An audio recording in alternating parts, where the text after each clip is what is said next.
Heritage interpretation is a way of making our natural and cultural environment more accessible to us. Accessible in so much as you don't need to be a specialist to understand. It's a way of presenting natural and built heritage, but in a way that connects with our values and our experiences in our own personal lives.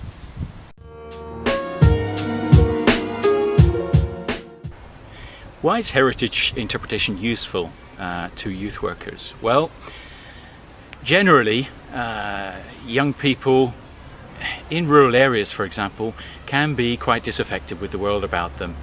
Don't see a great deal of value or importance, and often can't wait to leave behind the towns and villages where they grew up. So heritage interpretation is a way for a youth worker to engage them more with their surroundings.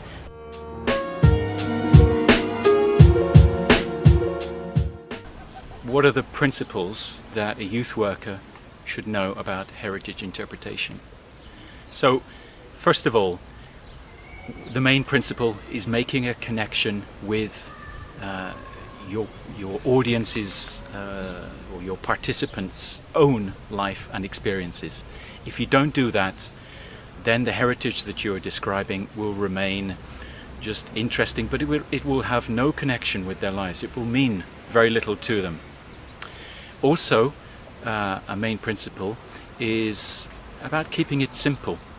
Don't try to embellish it with too much detail, but equally that doesn't mean dumbing it down. We're not trying to oversimplify things. And there has to be a clear theme.